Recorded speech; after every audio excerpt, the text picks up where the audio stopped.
नाज़रीन, 1970 की दहाई में जब पाकिस्तान की फिल्म इंडस्ट्री अपने उरूज पर थी तो जब भी वहीद मुराद की कोई नई फिल्म रिलीज होती थी तो बाकायदा तौर पर टांगे के ऊपर ढोल वाले ऐलान करते थे कि आ गया वो शाहकार जिसका था इंतजार। जिस रिलीफ पैकेज का इंतजार किया जा रहा था कौम की जानिब से वजीर आजम इमरान खान की तरफ से कि उनको रिलीफ मिलेगा, आज उस रिलीफ पैकेज की जब तकरीर हुई तो लोग ढूंढते रह गए कि उसके अंदर रिलीफ किधर है।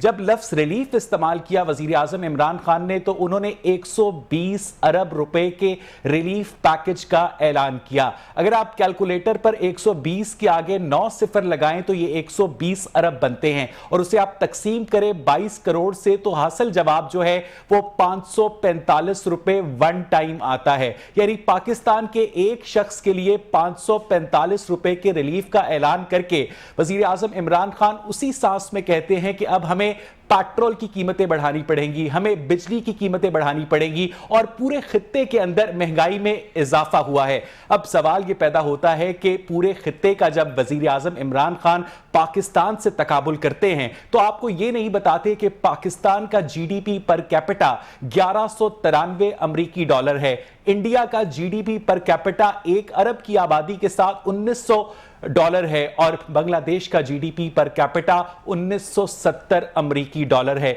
उसके बाद खान साहब ने यह भी कहा कि इस पाकिस्तान के अंदर खाने पीने की अशिया सस्ती हैं बकिया ममालिक की निस्बत। मैंने चंडीगढ़ में हेमी माहता को फोन किया, मेरे दोस्त हैं दुबई के जमाने के, तो उनसे मैंने पूछा कि आपके यहां आटे का क्या रेट है, तो उन्होंने कहा कि जो चक्की का आटा है वो 25 रुपए किलो मिलता है, यानी पाकिस्तानी 50 रुपए किलो। पाकिस्तान के अंदर चक्की का आटा 90 रुपए फी किलो में दस्तयाब है। यहां भी खान साहब ने कौम के साथ गलत बयानी की। अब सवाल यह पैदा होता है कि अगर खान साहब रिलीफ पैकेज के नाम पर पेट्रोल में इजाफे की बात करते हैं, बिजली में इजाफे की बात करते हैं, तो उसके बाद लोग फिर किस तरह से यह तसव्वुर कर सकते हैं कि यह हुकूमत उनके साथ मुखलिस है। उन्होंने यह भी कहा कि कोरोना की वजह से जो मईशत है वो बहुत ज्यादा कसाद बाजारी का शिकार हुई। मैं आपको यह भी बताता चलूं कि भारत में कोरोना के बावजूद पिछले 3 साल से डॉलर 74 रुपए के ऊपर स्टेबल है, जबकि पाकिस्तान में यह प्राइस 125 रुपए से बढ़कर 170 रुपए तक छू रही है। इसी सारी सूरत हाल पर आज के हम प्रोग्राम में बात करेंगे। मेरे साथ स्टूडियोज में मौजूद है मोहतरम मोहसिन गोराया साहब, सीनियर सहाफी और तज्जियाकार हैं। मेरे साथ मोहतरम नासिर सलमान साहब मौजूद है, रहनुमाए तहरीक इंसाफ के, और मोहतरम यासीन सोहल हमारे साथ मौजूद हैं, एमपी हैं और उसके अलावा रहनुमाए PMLN के। लेकिन पहले मैं आपको दिखाना चाहता हूं कि वजीर आजम इमरान खान ने कहा क्या, देखिए। महंगाई का मसला है और महंगाई का वाकई मसला है। पाकिस्तान के अंदर जो इन्फ्लेशन है, जो महंगाई है, वो 9% है। इंटरनेशनली ब्लूमबर्ग के इंडेक्स के मुताबिक 50% इजाफा हुआ है। अभी सर्दियां आ रही है और हमें गैस का मसला आने वाला है। पाकिस्तान में जो आपके घरों में गैस जा रही है उसकी कोई कीमत नहीं बढ़ी। कीमत तो बढ़ रही है वो जो हम बाहर से गैस इंपोर्ट कर रहे हैं। पिछले 3-4 महीने में तेल की कीमत 100% बढ़ गई है। यानी तेल था $42 का, आज वो पहुंच गया $85 के ऊपर। हमारे मुल्क में कितनी बढ़ी है तेल की कीमत? 33%। मैं आज आपको कह रहा हूं कि हमें पेट्रोल बढ़ाना पड़ेगा, क्योंकि हम अगर पेट्रोल नहीं बढ़ाते तो हमारा खसारा बढ़ता जा रहा है। ये पाकिस्तान के चीफ एग्जीक्यूटिव हैं जो लोगों को ये बताएं कि मैं गैस का प्रॉब्लम सॉल्व करूंगा, क्योंकि गैस तो पाकिस्तान ने इंपोर्ट करनी होती है, लेकिन वो ये लोगों को बता रहे हैं कि गैस का प्रॉब्लम आने वाला है। मोहसिन गोराया साहब, कैसे देखते हैं आप खान साहब की तकरीर को? बहुत शुक्रिया। देखें, आपने जो तमहीद बांधी है, जो आपने इंट्रो दिया, उससे तो लगता है कि हम सबको फ़ौरन जो है ना इमरान खान के आज के जो है ना उस पर टूट पड़ना चाहिए। लेकिन देखें ग्राउंड रियलिटीज़ क्या होती हैं। देखिए हमारा काम थोड़ा सा, आपने एनालिसिस किया ना, मुझे थोड़ा सा आपसे इख्तलाफ है कि आपने 22 करोड़ आवाम की बात की। देखें जो पूरी दुनिया में अगर आप जायज़ा लें तो जो रिलीफ जो पैकेज होते हैं वो कम आमदनी वाले लोगों के लिए होते हैं और स्पेशल जो ख़ते गुर्बत से नीचे लोग होते हैं उनके लिए इस तरह दिया जाता है। देखिए अगर 22 करोड़ आवाम में, तो यहाँ तो लोग सेठ भी हैं, लोग बड़े बड़े सनतकार भी हैं, लोग बड़े बड़े ज़िम्मेदार भी हैं, बड़ी बड़ी तनख्वाहों वाले भी लोग हैं। तो मैं समझता हूँ कि ये उन लोगों के लिए पैकेज नहीं है, इसलिए मैं इसको 22 करोड़ पे लोगों पे नहीं, मैं समझता हूँ कि चलें 7, 8, 9 करोड़ लोगों के लिए तो इससे पहले अगर देखें तो जितना पैकेज आज इमरान खान ने अनाउंस किया है, मुझे तो इससे पहले तारीख में इस तरह का रिलीफ पैकेज नज़र नहीं आया। नंबर एक बात। नंबर दो, देखिए आपने पैकेज से क्या मुराद है, कैसे रिलीफ पैकेज देखिए, रिलीफ पैकेज होता है कि अगर मुल्क में आम जो बंदा है वो पिस रहा है और थोड़ा सा एक तबका जो पिस रहा है, तो ज़ाहिर है कि उसको रिहेबिलिटेट करने के लिए, उसको बाकी लोगों के बराबर खड़ा करने के लिए, उसकी तनख्वाह कम है, उसकी आमदनी कम है, तो उसे बाकी लोग, अब देखें ना, अगर आप क्या मुझे बताएं कि 22 करोड़ के 22 करोड़ जो हैं वो भूखे मर रहे हैं, मुझे सिर्फ ये बता दें। बिल्कुल ठीक है। मुझे मोहसिन साहब ये बताइएगा कि अगर 2018 में चीनी 55 रुपए किलो मिल रही थी और गवर्नमेंट उसकी प्राइस, पाकिस्तान चीनी खुद पैदा करता है, कराची में आज 130 रुपए हो गई है और ऐलान करती है कि हमने रिलीफ पैकेज के तहत इसे 122 रुपए में बेचने का प्लान बनाया है, तो क्या ये रिलीफ है मोहसिन साहब?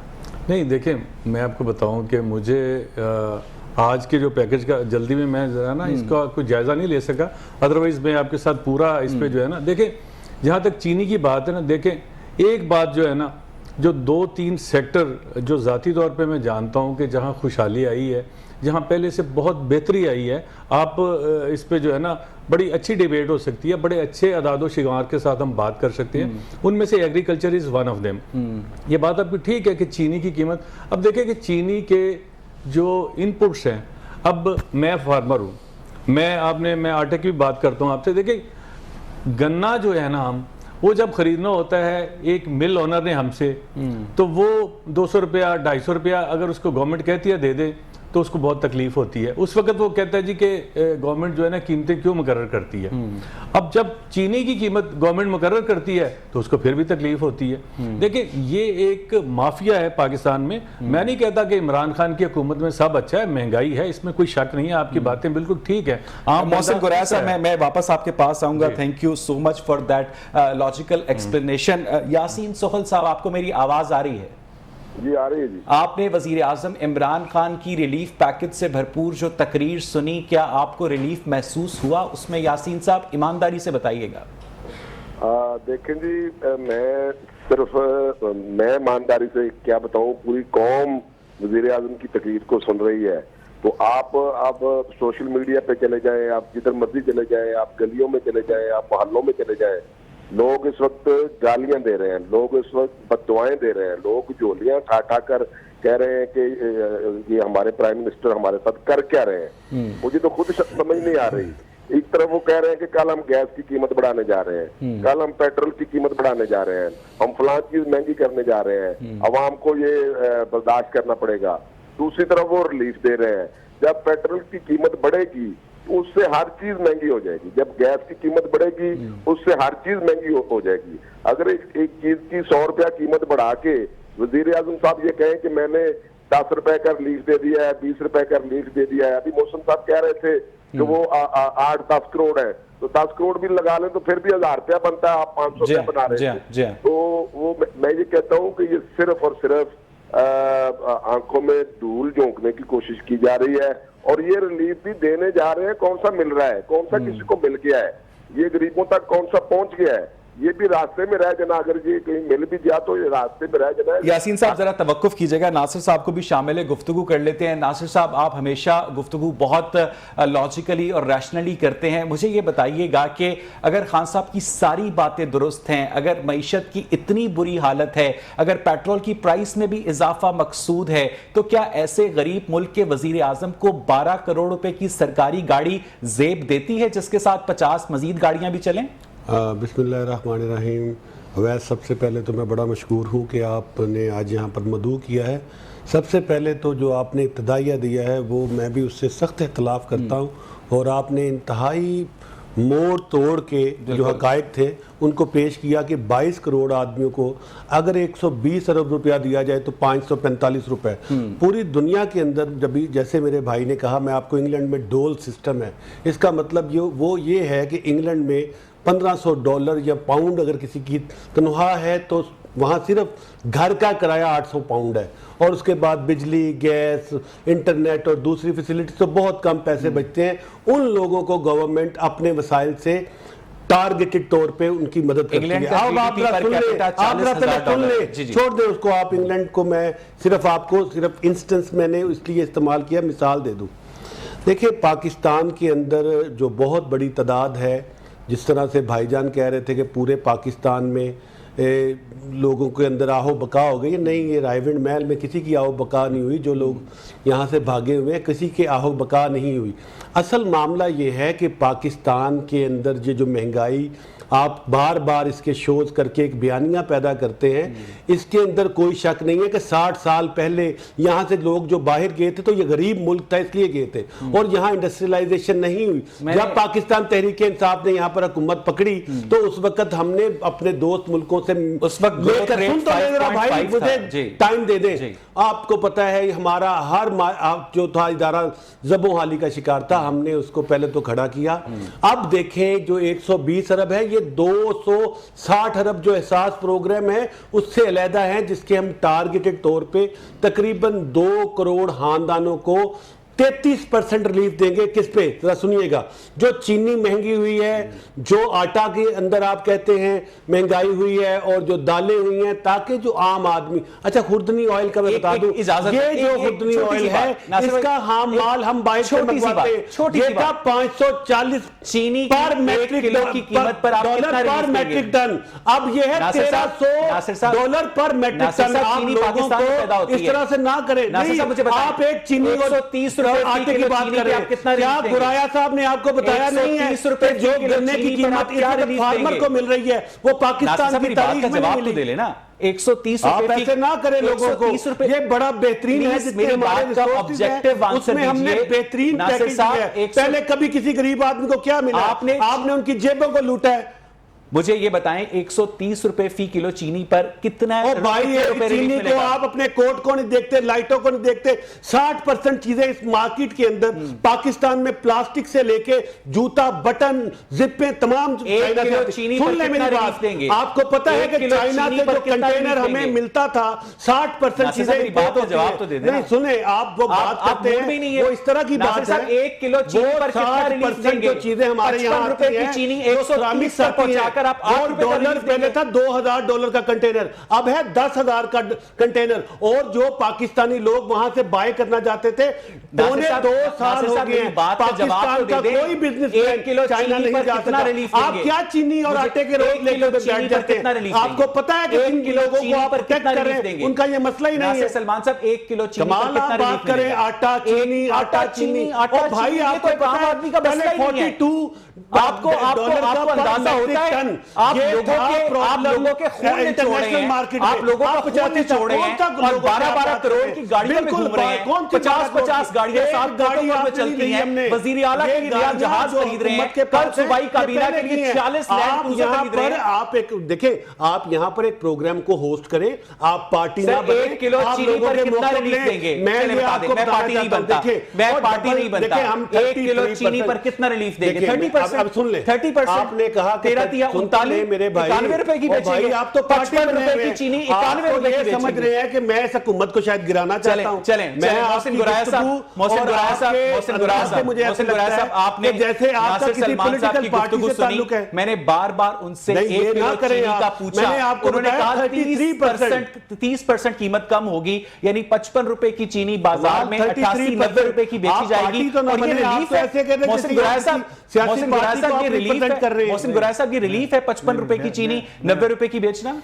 मैं आपको एक बताता हूँ। देखिए नंबर 1 तो बात है कि आपको किसने कह दिया कि 55 रुपए की चीनी? सबसे पहले देखें, बात यह है कि मैं नहीं कहता कि सब अच्छा है, मैं पहले भी ये कहा है कि मुल्क में महंगाई है, अवाम पिस रहे हैं, लेकिन देखिए हमें हकायक को देखना है ना, सिर्फ ये तो नहीं देखना कि कीमत बढ़ गई। अगर हम इस पे चले जाएं तो मैं कहूँगा जी 15 साल पहले या 10 साल पहले मुझे तो चीनी मिलती थी 10 रुपए किलो, लेकिन देखें उसके बाद आज तक मुल्क में कितनी तब्दीलियाँ हुई हैं।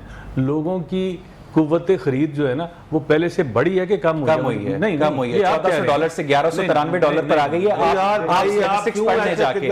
स्टैटिस्टिक्स पढ़ने जाके मोहसिन साहब, मैंने भी स्टैटिस्टिक्स पढ़े हैं। मैं देखें, मैं ये बात आपको इसलिए कर रहा हूँ कि लोगों की कुव्वत खरीद पहले से बड़ी ज़रूर है, बहुत ज़्यादा नहीं बढ़ी। मैं ये नहीं कहता कि बिल्कुल, लेकिन बड़ी है।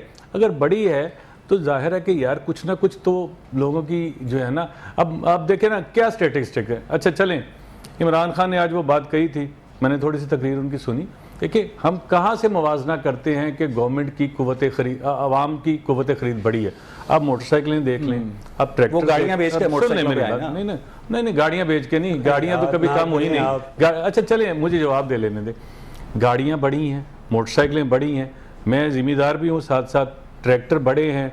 मेरी कुव्वत, मैं आपको बताता हूँ कि मेरी आमदनी पिछले 1.5-2 सालों में जब से ये गवर्नमेंट आई है, ऐसे मैं आपको फार्मर बता रहा हूँ, उसमें इतना इजाफा हुआ है कि पिछले 10 साल ये नहीं हुआ था। आप गन्ने की कीमत आप देखें, मैं आपको बताता हूँ कि 90 रुपए, मुझे नहीं पता कि ये आप चीनी की कीमत कहाँ से बता रहे हैं।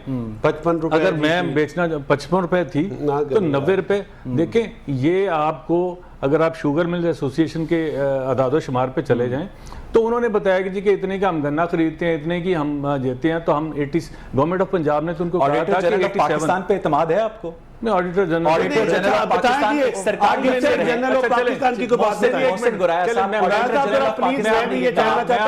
पाकिस्तान के अंदर चीनी महंगी होने की जिम्मेदार विफाकी काबीना है, जब उसने चीनी एक्सपोर्ट करने की इजाजत दी और फिर महंगी प्राइस पर वो दोबारा से री इंपोर्ट की गई। ऑडिटर जनरल ऑफ पाकिस्तान की रिपोर्ट आपकी नजर से अगर नहीं गुजरी तो मैं क्या कर सकता हूं? आपको मैं अखबार की सब्सक्रिप्शन ले लेता हूं। अखबार की सब्सक्रिप्शन में तो कई चीजें यासीन सोहल साहब, उनकी बारी है। यासीन सोहल साहब, अगर ये इंफॉर्मेशन गलत है तो मैं इसकी जिम्मेदारी लेने को ऑन एयर इस प्लेटफॉर्म के ऊपर तैयार हूं। यासीन सोहल साहब, आपको मेरी आवाज आ रही है? जी आ रही है। यासीन सोहल साहब, आपने मोहसिन गुराया साहब की बातें सुनी, आपने नासिर सलमान साहब की बातें सुनी। वो दोनों ये मानने को तैयार नहीं हैं कि इस तकरीर के जरिए अवाम को रिलीफ नहीं दिया गया है। आप ये कह रहे हैं कि लोगों की आओ बुका की आवाजें आ रही हैं। इतनी ज्यादा पोलराइजेशन एक ही तकरीर के ऊपर कैसे हो सकती है यासीन साहब? बदकिस्मती ये है कि आप प्रोग्राम में उन लोगों को बैठा लेते हैं जो उनको भीतर पे ले लेते हैं, जो खाते पीते लोग होते हैं। ये तो आप जाके पूछे उन गरीबों से जिन पे ये बीत रही है, या जिन पे ये बम गिराया गया उनसे पूछे तो उन पे क्या बीत रही है। कि आप सिर्फ चीनी की बात कर रहे हैं, मेडिसिन देख लें कहाँ पहुंच गई है। एक पैराडॉल का जो पता है वो एक तो बाजार से मिल नहीं रहा, अगर मिलता भी है तो 50 रुपए का, 60 रुपए का एक पैराडॉल का पता मिलता है। गरीब की जरूरत सिर्फ चीनी नहीं है, सिर्फ आटा नहीं है, उसके लिए दालें भी है, घी भी है, बाकी चीजें। यासीन साहब, ये टेस्ट केसेस होते हैं ना हुकूमत के लिए, जो बुनियादी अशिया जरूरियां हैं उनकी प्राइसेस को कंट्रोल में रखना। 1964 में लंदन के अंदर एक डबल रोटी 1 पाउंड की मिलती थी, आज भी 1 पाउंड की मिलती है। यासीन साहब, हर चीज लेनी है, उसने कपड़े धोने का साबुन भी लेना, वो देखे कहाँ पहुंच गया है। मेडिसिन तो ली नहीं जा रही, लोगों से बीमार पड़े हैं लोग घरों में, डेंगू की वजह से बीमार पड़े हैं, पैराडॉल नहीं मिल रही। तो ये आप जब पूछते हैं ऐसे में ये जो आज खान साहब ने स्टेटमेंट दी है कि अगर सिर्फ आसिफ अली जरदारी और नवाज शरीफ अपना पैसा वापस ले आए पाकिस्तान में तो मैं खाने पीने की जो अशिया हैं उनकी कीमतें आधी कर दूंगा। आपको याद होगा कि FIA के साबिक डायरेक्टर जनरल वाजिद जिया की जो रिपोर्ट आई थी शुगर इंक्वायरी कमीशन में, उसमें बाकायदा JDW को और जहांगीर तरीन को नामजद किया गया था कि ये उस कार्टेल के अंदर मुलव्विस थे। उनके खिलाफ किसी किस्म का कोई एक्शन नहीं लिया खान साहब ने। यासीन साहब, ये देखिए, सारे एक कहते हैं कि हम सारे एक पेज पे हैं। अदलिया इनके साथ, अफवाज पाकिस्तान इनके साथ, नैब इनके साथ, हुकूमत इनकी अपनी। तो ये इन दोनों से निकलवा क्यों नहीं लेते? इन 3 सालों में इन्होंने एहतसाब किया, जेलों में रखा, पकड़ा, हर चीज की इंक्वायरियां की, FIR दी, मुकदमा चल रहे हैं, लेकिन आज तक इन्होंने किसी से कुछ निकाला क्यों नहीं है? और बल्कि उल्टा ये खर्च कर रहे हैं। नैब पे जितना खर्च हो रहा है, ये जब किसी एक को सियासी बंदे को पकड़ लेते हैं, उसको जो उसके प्रोटोकॉल पे खर्च होता है वो सारा ये अपनी जेब से कर रहे हैं। मैं ये समझता हूं कि अगर वो लूट के ले गए हैं तो उनसे निकलवाएं, क्यों नहीं निकलवाते? ठीक।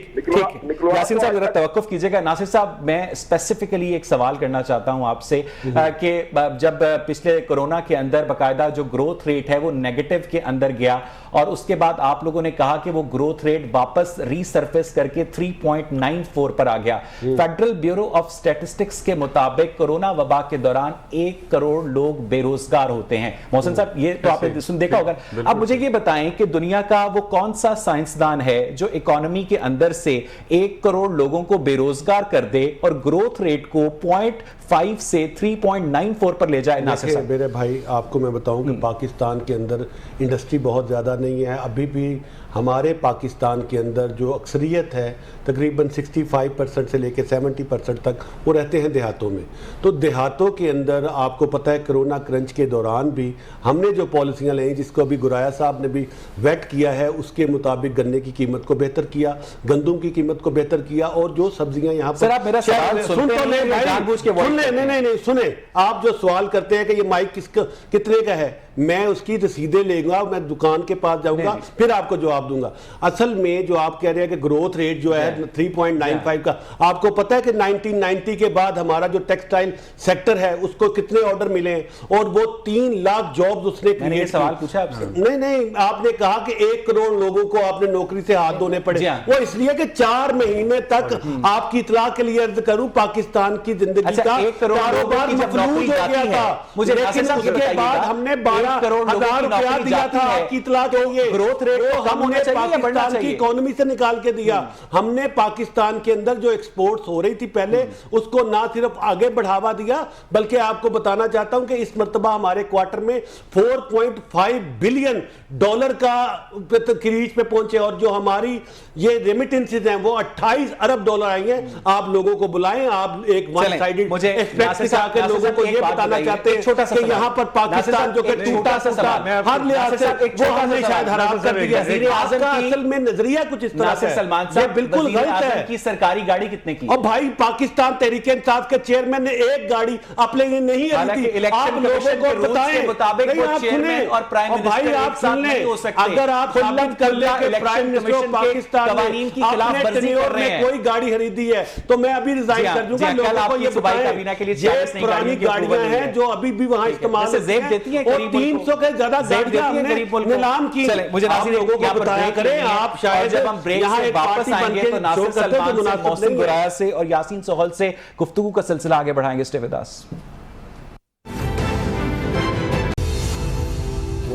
वेलकम बैक नाज़रीन। ब्रेक से पहले हम बात कर रहे थे वज़ीर आज़म इमरान खान की स्पीच के ऊपर, जिसमें वज़ीर आज़म इमरान खान ने इस बात पर खुशी का इजहार किया कि टैक्स रेवेन्यू के अंदर इजाफा हुआ है। मोहसिन गुराया साहब, एम आई राइट? उन्होंने ये कहा ना आज कि टैक्स रेवेन्यू में इजाफा हुआ है। पिछले साल के आप डॉक्यूमेंट्स निकालें जो पार्लियामेंट पब्लिश करती है अपनी डायरेक्टरी में, उसमें इमरान खान साहब के आगे जो टोटल टैक्स लिखा गया है मोहसिन गुराया साहब, वो 2,81,000 रुपए है टोटल टैक्स। मैं एक 5 मरले के घर में किराए के मकान में रहता हूं और मेरा टैक्स 3,27,000 रुपए है। मुझे ये बताइएगा कि क्या मैं इमरान खान से ज्यादा अमीर आदमी हूं? मोहसिन जी बिल्कुल, आप उनसे ज्यादा अमीर आदमी हैं। कैसे? इसलिए कि आप तनख्वाह लेते हैं और आपका एड सोर्स कटता है। देखें, इमरान खान तो तनख्वाह ही नहीं लेता कहीं से। इमरान खान ने जो उसको आमदन होनी थी थोड़ी बहुत, उसने वही डिक्लेयर करनी थी ना। देखिए, ये ऐसी रियलिटीज हैं। बाज़ औक़ात मैं आपको साल का प्रॉपर्टी टैक्स कितना बन जाता है मैं आपको बताता हूँ। देखिए, देखें, एक बात यह है कि अगर हम इस गेम में पढ़ेंगे ना कौन कितना प्रॉपर्टी टैक्स देता है, तो देखें, मैं तो एज ए जर्नलिस्ट दोनों तरफ की महंगाई की बात आपने की, मैंने कहा उसमें इजाफा हुआ है, लेकिन मैंने साथ साथ दूसरी पिक्चर भी दी कि काश्तकार खुशहाल हुआ। अच्छा, मैं आपको एक बात बताऊं, हम सारों ने कभी इस बात को किया कि टेक्सटाइल सेक्टर और दूसरा एक्सपोर्ट सेक्टर एक साल में, आपने जो कहा ना कि इजाफा टैक्स रेवेन्यू में और जीडीपी किस तरह उन्होंने दिखा दी, पिछले 10 सालों में वो इजाफा नहीं हुआ। और मैं आपको बताऊं, मैं लोगों को जानता हूं, इंडस्ट्रियलिस्ट को, जो कहते थे कि यार हमारे पास कैपेसिटी नहीं है कि हम अपने ऑर्डर्स पूरे कर सके। ये देखें, ये कहां से आ गया था, ये लोगों को नजर नहीं आता। देखें, बाकी जो महंगाई है इंटरनेशनल। अच्छा, मोहसिन साहब, आपने बड़ी स्पेसिफिक बात की, मुझे बड़ी पसंद आई कि आपने स्पेसिफिकली टेक्सटाइल सेक्टर का जिक्र किया जिसे सस्ता बिजली का यूनिट दिया जा रहा था। मुझे ये बताइएगा कि ओवरऑल इंडस्ट्री जो है वो क्या 28 रुपए फी यूनिट के साथ सस्टेन कर सकती है?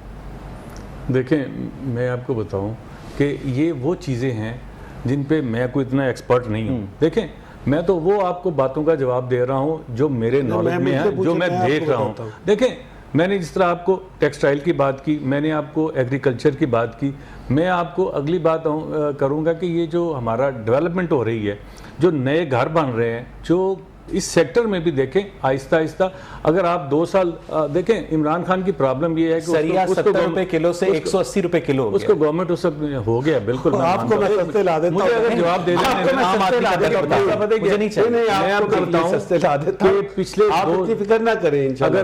अगर बात सुन लें, केला अगर 50 रुपए का मुझे है, बात कर लेने सिर्फ दें, केला ही है। अगर मुझे बात कर लेने दें, बात जी, पता मौसम क्या? साहब, प्लीज। मैं कहता हूं केला भी क्यों नहीं बढ़ा? बढ़ना चाहिए था, इसलिए कि 2 सालों में दुनिया की, यार अगर आपने कभी ये जायजा लिया कि अमेरिका, कनाडा, G7 कंट्रीज हैं, यूरोप है, हम उससे ज्यादा अमीर हैं? मुझे इस बात का जवाब दे दें। नहीं है ना? नहीं, बिल्कुल नहीं। उनके हालात जाके आप देख लें आजकल। अगर देखें पूरी दुनिया में कोविड-19 ने 2 सालों पर में लोगों को घर बैठे $2000 जो है लोगों को भाई अब तेल के जरिए वो निकाल भी रहे हैं। देखिए इसलिए दिया गया कि उनके पास थे, यार हमारे पास है ही नहीं, मैं कहां से दे दूं? 12 करोड़ की गाड़ी में क्यों बैठते हैं? ओ यार ये 12 करोड़ की गाड़ियां, अच्छा बात सुने ना मेरी, मुझे आज तक कोई प्राइम मिनिस्टर बता दें कि जो इससे ज्यादा कीमती गाड़ियां, आप सुन लें मेरी बात का जवाब ले लें। अब यहाँ तो चोर थे, यहाँ तो ऐसे ऐसे नहीं, तो चोर डाकुओं को हम तहफ़्फ़ुज़ देते हैं, चोर डाकुओं को हम तहफ़्फ़ुज़ दे देते हैं। और अगर कोई बंदा इस मुल्क में कौम की खिदमत करना चाहता है, मुल्क की खिदमत, हम उसको करने नहीं देते। यासीन सोहल साहब, आप गुफ्तगू सुन रहे हैं मोहसिन गुराया साहब की? सुन रहा हूँ। प्लीज अगर आप उसके ऊपर कमेंट करें, I will add no further question. देखिए अभी आपने बात की है कि वो पहले वाले तो चोर थे, तो ये साध है। ठीक है। अब देखिए ये जितनी बातें नहीं, मैंने ना किसी को चोर कहा ना साध कहा, एंकर ने कहा था कि चोर है, तो मैंने कहा था ये पीटीआई का मौकफ है, नवाज शरीफ जरदारी साहब चोर हैं। मैंने आपको नहीं कहा, मेरे तो आप भी भाई हैं, आप तो चोर उसमें हैं, मैं आपको चोर तो नहीं कह सकता। जी यासीन साहब। मौसम साहब मैंने आपको नहीं कहा। अच्छा वो देखे ये कहते थे ना कि हम महंगाई खत्म करेंगे, पेट्रोल महंगा होगा तो वज़ीर आज़म चोर होगा, तो ये सारी बातें ये खुद करते थे। हम तो नहीं करते थे, हम तो बहरहाल चला रहे थे ना मुल्क को। उस वक्त चीनी भी सस्ती थी, आटा भी सस्ता था, बिजली भी सस्ती थी, बिजली हम ले भी आए, सारा कुछ हमने किया। इन्होंने मुझे ये बताया कि किया क्या है इन 3 सालों में, कोई एक काबिल जिक्र काम बता दे जो इन्होंने किया हो, कोई रिलीफ दिया हो। ये कहते थे कि हम थाना कल्चर ठीक करेंगे, हम आईजी का इलेक्शन करवाएंगे। आज थानों के अंदर आप जाए जो हाल है, मतलब करप्शन बढ़ गई है। पटवार खानों में आप जाए वहां करप्शन बढ़ गई है। कोई अदारा सीधे मुंह बात नहीं सुनता, कोई काम नहीं होता। तो ये किस बातें पता नहीं कैसी ये कर रहे हैं। महंगाई आसमानों को छू गई, मुल्क के अंदर इस वक्त ठाके हैं, मतलब हर तरफ चोरी, डकैतियां, डाके आम हो गए हैं। लेकिन वो तो मोहसिन साहब तो कह रहे हैं कि टेक्सटाइल सेक्टर में, एग्रीकल्चर सेक्टर में जो लोग हैं वो खुशहाल हुए हैं। यासीन साहब, ये आप किसी किसान से पूछे ना, मौसम साहब वो खुद कह रहे हैं मैं फार्मिंग करता हूँ। मैं भी किसान है, ये आपको भी पता है।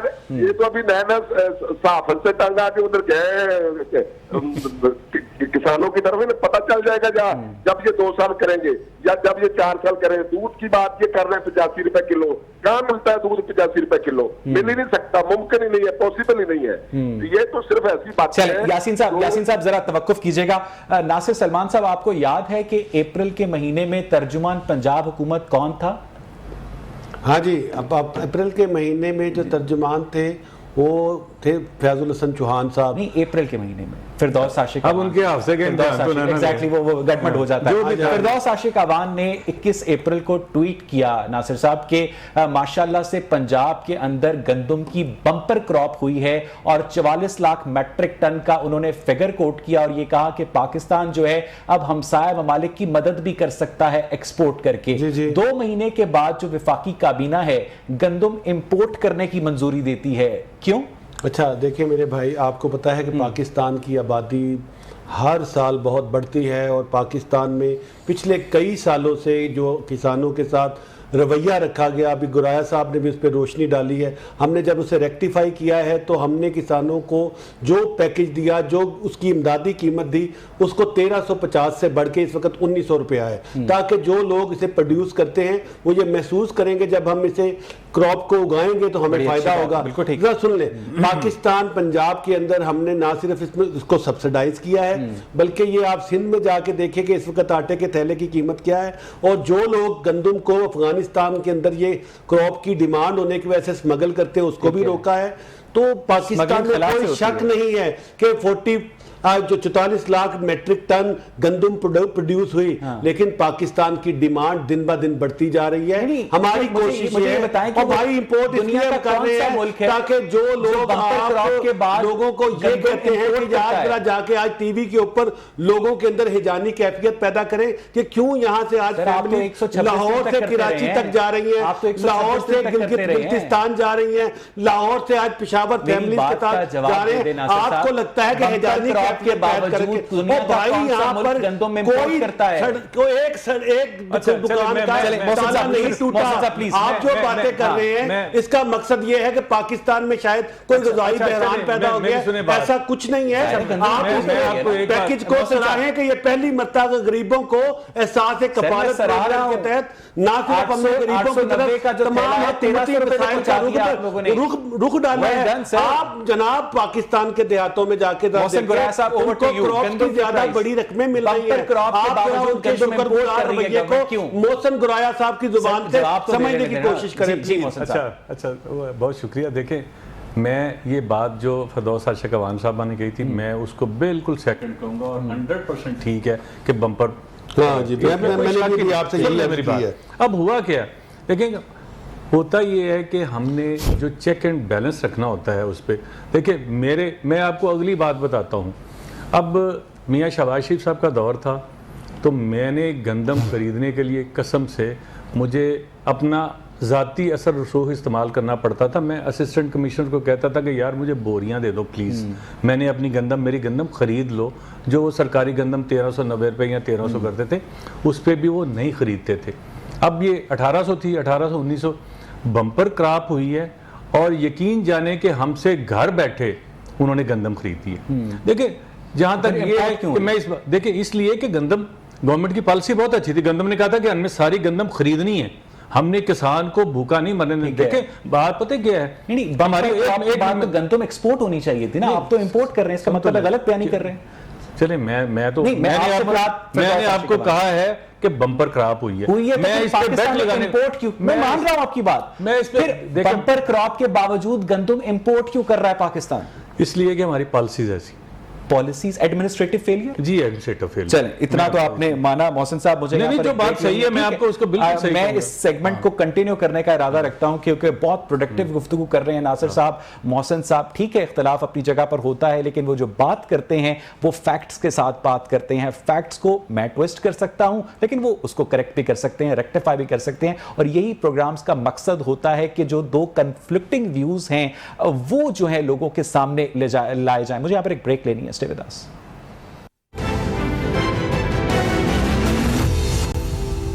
वेलकम बैक नाज़रीन। ब्रेक से पहले हम बात कर रहे थे वज़ीर आज़म इमरान खान की आज की तकरीर के ऊपर। नासिर सलमान साहब का, मोहसिन गुराया साहब का एक वाज़ेह स्टांस था कि मुश्किलात के बावजूद गवर्नमेंट की जानिब से एक अच्छा रिलीफ पैकेज पेश किया गया। यासीन सोहल साहब, आपको मेरी आवाज़ आ रही है? आ रही है जी। यासीन साहब, ठीक है कि आपका ताल्लुक ऑपोजिशन से है, लेकिन अगर गवर्नमेंट कोई नेक नियति से अच्छा काम करती है तो उसे सराहना चाहिए। लेकिन पूरी कौम के सामने, 22 करोड़ लोगों के सामने बैठकर इस बात का उन्हें पहले से तंबीह करना कि सर्दियों के अंदर गैस का बहरान होगा, आपने जहां पर 200 मिलियन MMCFT गैस मंगवानी है वहां पर आप 400 मिलियन मंगवा लें, आपने जिस रेट पर मंगवानी है वही रेट आप सार्फिन से चार्ज कर लें, कम से कम गैस तो पूरी कर सकते हैं ना सर्दियों में। यासीन साहब, गवर्नमेंट, मैं कहता हूं कि अगर कोई अच्छा काम करे तो जाहिर है उसकी तारीफ करनी चाहिए। मैंने तो इन 3 सालों में कोई अच्छा काम नहीं देखा। एक काम इन्होंने हमारे लिए किया था, इमरान खान साहब ने, उसका भी इन्होंने नोटिस लिया था, लेकिन बाद में वो हमारे हक में हो गया था। MPS की और MNS की तनख्वाहें इन्होंने बढ़ा दी थी, वो इन्होंने काम किया था। ठीक है जी, तो गरीब आदमी के लिए तो इन्होंने कुछ नहीं किया। तो आज पता नहीं ये चीज पे नोटिस लेते हैं तो महंगाई हो जाती है। आज तो उन्होंने पूरी तकरीर कर दी है, कल पता नहीं क्या पाकिस्तान के अंदर तूफान आएगा, किस तरह चीजें महंगी होंगी। कुकिंग ऑयल 65 रुपए फी लीटर मजीद महंगा हो गया। यासीन साहब, वो आज ही आप देखें ना, उसकी तकरीर के असरात आने शुरू हो गए हैं। अभी जो कल होगा, जो परसों होगा, वो देखें क्या होता है। कोई वजीर आज़म जब खुद कहेगा कि हम पेट्रोल महंगा करने जा रहे हैं, आपको महंगाई बर्दाश्त करना पड़ेगी, आपको गैस महंगी लेना पड़ेगी, आपको अशियाए खुर्दोनोश महंगी लेना पड़ेगी, तो आज तो लोगों को पता नहीं नींद भी आएगी कि नहीं आएगी। तो मैं ये समझता हूँ कि ये महंगाई जिस तरह बढ़ती जा रही है, ये इसको बेशक ये रंग दे लें कि ये पूरी दुनिया में हुई है। पूरी दुनिया में आप देखें, जब ऑफ द रिकॉर्ड बातें करते हैं तो हम और बातें कर रहे होते हैं। पूरी दुनिया में अगर महंगाई होती है तो लोगों की सैलरीज भी बहुत होती है। नहीं, ठीक है यासीन साहब, बिल्कुल ठीक है अपना मौकफ देने के लिए। नासिर साहब बहुत सारी बातें जो हैं वो, जिस तरह से आपने कंस्ट्रक्शन सेक्टर की बात की, 50 लाख घरों की बात हुई थी, पता नहीं 50 लाख में से कितने बने, लेकिन वो जो वजीर आजम हाउस की यूनिवर्सिटी थी उस पर क्लासेस का आगाज हुआ नासिर साहब? देखिए, मैं जब तक आप अगर उसमें खुद इसके लिए अप्लाई नहीं करेंगे तो शायद वो क्लास अब मैं आपको दिखा पाऊँ। अगर आप अप्लाई करें तो मैं आपको लेके चला जाऊंगा। देखिए मेरे भाई, मैं तो आपको ये भी कहता हूं कि जो लोगों की तनख्वाहें हैं, जो प्राइवेट घरों में लोगों ने मुलाजमीन रखे हुए हैं, हम भी हाथ जोड़ के कहते हैं कि उनको आप जरा घर में कहें कि 5,000 में किसी मुलाजिम का घर नहीं चलता। आप इस तरह के चुपते हुए, आप इस तरह के वो मामला तो यहाँ पर टीवी की स्क्रीन पर दिखाते हैं कि जो पाकिस्तान तहरीक इंसाफ की हुकूमत है, जिसने एहसास कफालत प्रोग्राम शुरू किया, पहली मर्तबा अभी आपने कहा कि गैस का जो मामला है वो दोबारा, भाई हमने ये पाइप नहीं डाले जिससे प्रेशर कम आता है। ये पाकिस्तान की जो पहले 70 साल तक हुकूमतें रही हैं, ये इनका किया जा रहा है। हमने तो 3 सालों में उनको रेगुलेट किया है, आईपीपी के साथ भी दोबारा सवाल का जवाब दिया है। आप जो बातें करते हैं वो इस तरह की है कि भाईजान आप अपनी तनख्वाह पूरी घर पे देते हैं या कोई अपनी जेब में भी रख लेते हैं। हम पूरी कोशिश कर रहे हैं कि यूनिवर्सिटीज भी बन रही है। आपके इत्तला के लिए अर्ज करता, जो यूनिवर्सिटी है उसको बनाने का 3 से 4 साल का प्रोसीजर होता है डेवलप करने का। आप ये कहते हैं लास्ट क्वेश्चन करेंगे, आज यहाँ से $3 अरब दे रहा है, $5 अरब दे रहा हूँ, जेब में आपके देखिए हम लोगों खत्म हो गया। देखिए बात यह है कि आपका ये सवाल बिल्कुल वैलिड है और मैं समझता हूँ कि ना सिर्फ एक आप यूनिवर्सिटी की बात करते हैं, बहुत सारे वादे, बहुत सारे काम जो उन्होंने इलेक्शन से पहले कहे थे वो नहीं किए। देखिए मैं समझता हूँ कि ये पॉलिटिकल गवर्नमेंट जो होती हैं, शायद उनकी मजबूरियाँ हैं, मैं उसको क्रिटिसाइज़ करूँगा, आप भी क्रिटिसाइज़ करेंगे, ये उनके पार्टी के हैं, यासीन सरोल साहब PMLN से हैं, तो जाहिर है कि इन्होंने अपनी लेकिन अफसोस इस बात का मैं इस पे एंड करूँगा कि हम किसी के अच्छे को अच्छा नहीं कहते, किसी के बुरे को बुरा नहीं कहते। आज वही जो आपने शुरू में बात की थी ना कि महाजराई आपस में लोगों की, जमातों की, शख्सियतों की इतनी ज़्यादा हो गई है कि अच्छे किसी का अच्छा है, हमने उसको बुरा। बहुत शुक्रिया मोहसिन गुराया साहब। नाज़रीन, आपने नासिर सलमान साहब और मोहसिन गुराया की बात सुनी। उनका ये कहना था कि आवाम को आज की तकरीर से रिलीफ मिला है, मेरा ये मानना है, और यासीन साहब का ये मानना है कि रिलीफ नहीं मिला है। आप क्या समझते हैं, क्या आपको रिलीफ मिला है? अपने फीडबैक से हमें ज़रूर आगाह कीजिएगा हमारे सोशल मीडिया पेज पर। आज का प्रोग्राम देखने के लिए शुक्रिया।